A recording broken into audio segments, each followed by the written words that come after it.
Hello everyone. Today we will see how we can do average in Excel. So let's start. Uh, what we will do,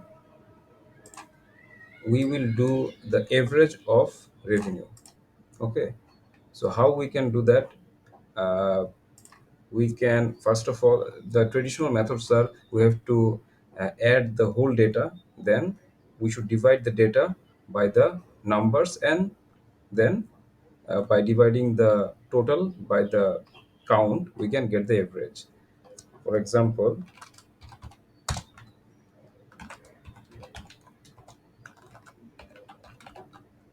okay, how we can do the sum: click auto sum feature and select the whole range and press enter. You will get the sum. How we can get the count: select the whole range data. See, the count is 36.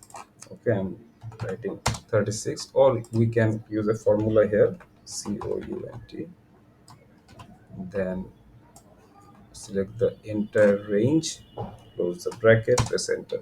Okay, and how we can do the average is equal to total divided by number of data point. So this is the average. Okay, another way how we can do the average is select the entire range. You will see here the average is showing. This is equivalent to this.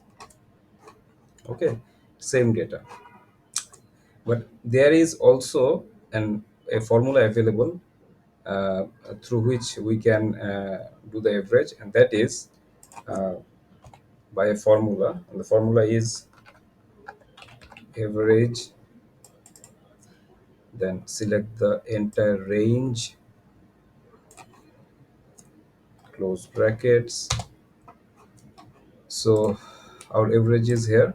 So this is how we can calculate average in Excel. Thank you very much.